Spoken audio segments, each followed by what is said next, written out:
அஸ்ஸலாமு அலைக்கும் வரஹ்மத்துல்லாஹி வபரகாத்துஹு. என்னுடைய பழைய பெயர் சுதாகர், புது பெயர் அகமது.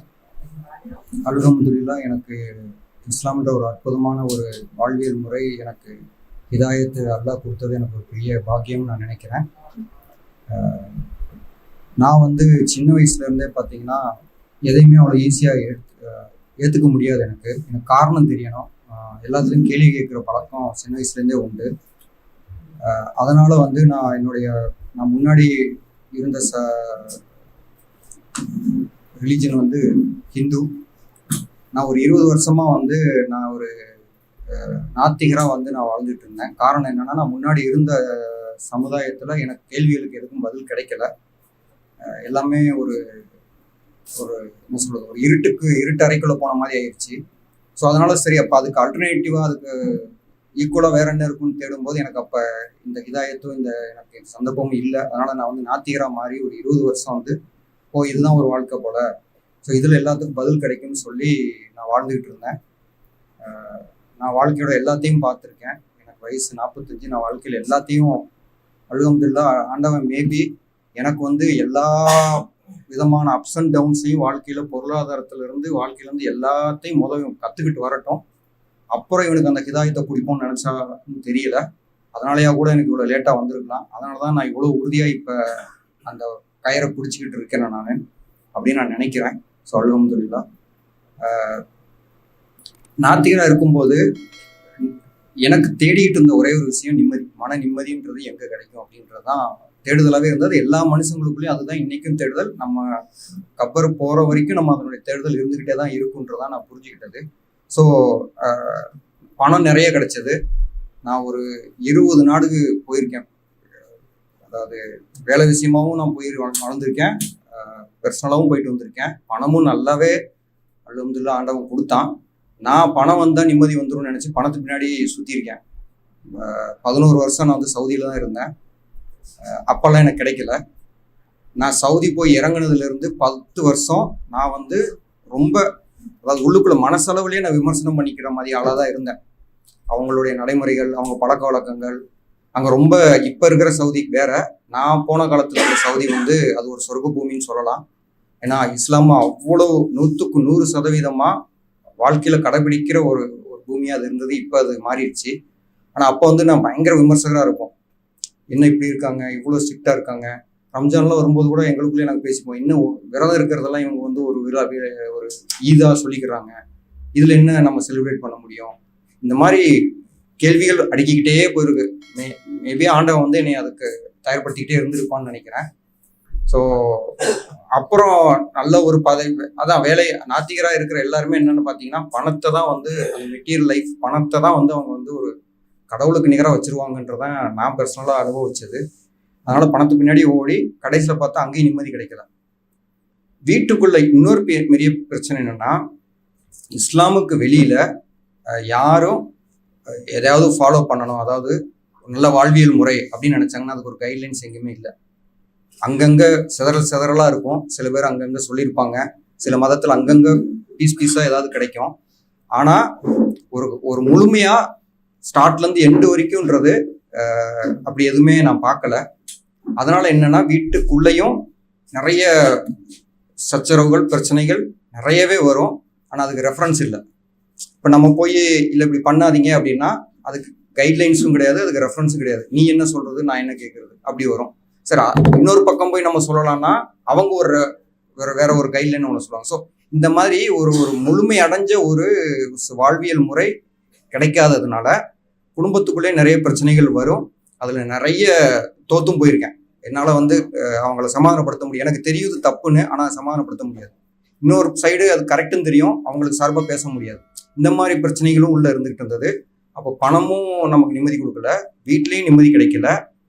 இதை தாண்டி இன்னொன்று, இந்த உலகத்தை பார்க்கும்போது ரொம்ப அநியாயமான ஒரு உலகமாக மாறி இருக்கிறத நிறைய இடத்துல நான் கண்கூட அனுபவிச்சிருக்கேன். நிறைய இடத்துல நல்லவனா இருக்கும்போது ஏமாற்றப்படுறதையும் அனுபவிச்சிருக்கோம். ஏன் இந்த உலகமும் இப்படி இருக்கு அப்படின்னு பார்க்கும்போது, இப்படியே மனக்குழப்பத்திலேயே சுத்திட்டு இருக்கும்போது எப்படி இருந்ததெல்லாம் தெரியாது. என் கூட ஒர்க் பண்ண ஒருத்தர் முகமது இப்ராஹிம் சொல்லி, அவருக்கு ஒரு 28 வயசு இருக்கும்னு நினைக்கிறேன். ஜூன் மாதம் 2 வருஷத்துக்கு முன்னாடி சொல்கிறேன். ஜூன் மாதம் இது நடக்குது. அப்போ நான் முழு நாத்திகன். நான் எதையுமே ரொம்ப மெட்டீரியலாக தான் பார்ப்பேன். அவர் என்கிட்ட பேசிட்டு இருக்கும்போது சொல்கிறாரு, ஏதோ ஒரு விஷயமா சொல்கிறாரு, உங்களால் இதை புரிஞ்சிக்க முடியாது, அது ஒரு உணர்வு, கடவுள் இருக்கான்றது அது ஒரு உணர்வு, நீங்கள் அதை புரிஞ்சிக்க முடியாது, எனக்கு இது சரியா படலைன்னு ஒரு வாக்குவாதம் மாதிரி ஆகுது. நான் அவரை ரொம்ப காயப்படுத்தி ஃபோன் காலில் தான் காயப்படுத்திட்டு 3/4 மணி நேரம் பேச்சு காயப்படுத்தி வைக்கிறேன்.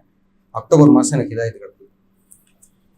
இப்போ நான் திரும்பி பார்த்தேன்னா, நான் வெளியில எங்கேயும் தேட வேண்டாம், என் வாழ்க்கைக்குள்ளேயே எல்லாத்துக்கும் பதில் இருக்கு. எனக்கு என் வாழ்க்கைக்குள்ளேயே நான் தேடி பார்த்தேன்னா எனக்கு பதில் இருக்கு. ஏன்னா இந்த கேள்விகள்லாம் நான் முன்னாடி கேட்டவன், இப்போ அதுக்கு பதில் எனக்கு கிடைச்சிருக்கு. குரான் நிறைய பேர் சொல்றப்பையும் ஏன்னா நான் சொன்ன மாதிரி நான் அவ்வளோ ஈஸியாக எதையும் ஏற்றுக்க மாட்டேன். நான் நிறைய ஆராய்ச்சி பண்ணேன். ஆராய்ச்சிகள் கொஞ்சம் நெஞ்சம் இல்லை, நான் 1.5 வருஷம் ஆராய்ச்சி பண்ணியிருக்கேன். நான் பேசிக் லெவலில் ஆரம்பித்தேன். டாக்டர் ஜக்கீர் நாய்க்கு தான் எல்லாருக்கும் மோஸ்ட்லி ஃபர்ஸ்ட் இன்ட்ரொடக்ஷன் அங்கே தான் ஆரம்பிக்கும். எனக்கு அங்கே தான் ஆரம்பிச்சது. ஏன்னா நான் மிடில் ஈஸ்ட்ல இருந்ததுனால நான் அவர்கிட்ட தான் அந்த நான் முஸ்லீம்ஸ்லாம் கேள்வி நிறைய கேட்பாங்க. அவர் நிறைய பதில் சொல்லுவார்.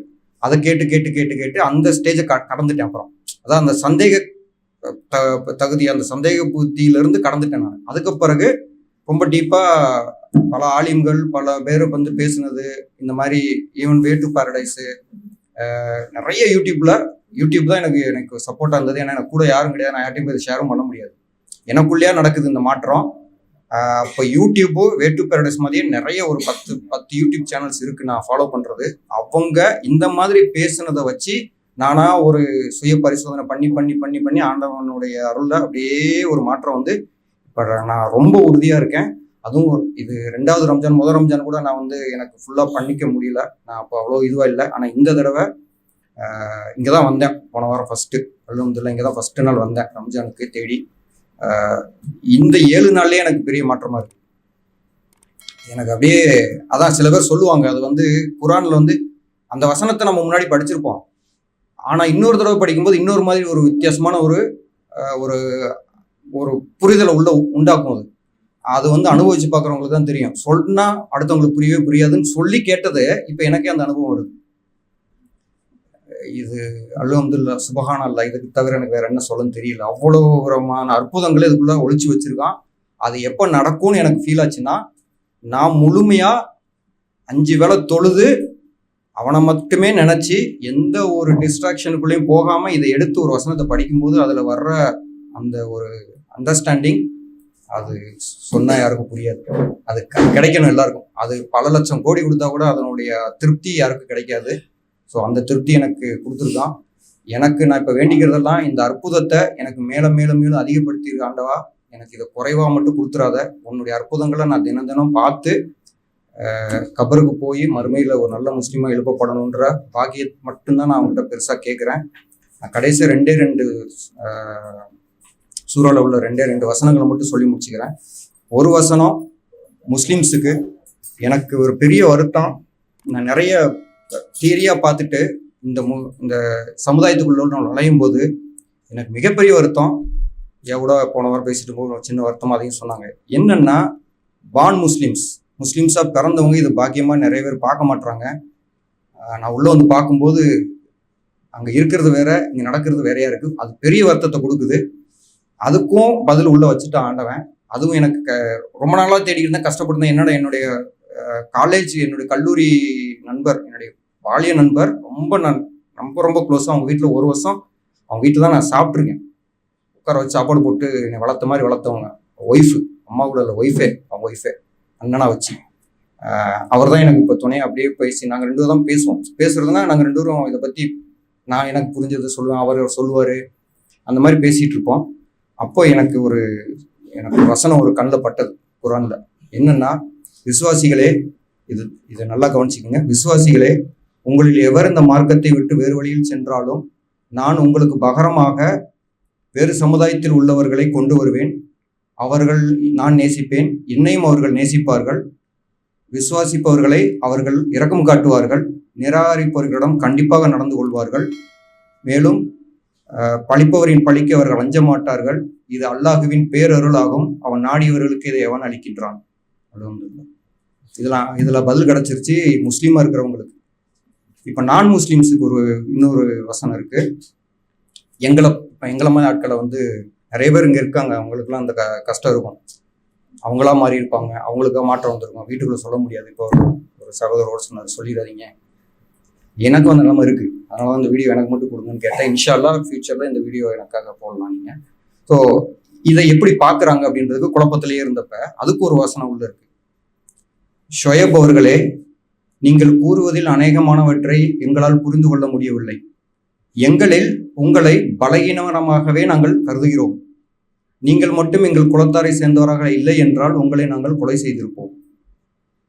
இது ஒரு வசனம் உள்ள இருக்கு. இது வந்து ஷொயப் ரலியல்லாஹு வந்து ஒரு காலத்துல அவர் வந்து மத்தியானம் அப்படின்ற ஒரு நகரத்துக்கு, அட்டூழியங்கள் நடந்த நகரத்துக்கு அல்லாஹ்வால் அனுப்பப்பட்ட ஒரு தூதர். அவர் அங்க போராடி பார்க்குறாரு, அவங்க அதை அவரை ஏத்துக்கவே இல்லை. அல்லாஹ்வுடைய தூதை தான் அவர் அங்க வந்து முன்ன வைக்கிறாரு. ஆனா அது எல்லாமே அவங்களோட வியாபாரத்துக்கு ஒரு பெரிய எதிர்ப்பா இருக்கு அவங்களுக்கு. அதனால அவரை வந்து இப்படி சொல்றாங்கன்னு சொல்லி அல்லாஹ் இந்த வசனத்தை குர்ஆன்ல வச்சிருக்கான். இது நான் படிக்கும்போது நானே என்னை பார்த்துக்கிற மாதிரி இருக்கு, அடுத்தவங்க முன்னாடி வச்சு பார்க்கும்போது. ஏன்னா என்னை இப்போ நான் போய் இது சொன்னேன்னா எங்க வீட்டிலேயே ஏற்றுக்க மாட்டாங்க. இவனுக்கு ஏதோ பைத்தியம் பிடிச்சிருச்சு, இவனை யாரோ மாத்திட்டாங்க. ஏன்னா இந்தியாவில் வந்து மீடியா அப்படித்தான் ஒரு இஸ்லாமியனை ப்ரொஜெக்ட் பண்ணிட்டு இருக்கு.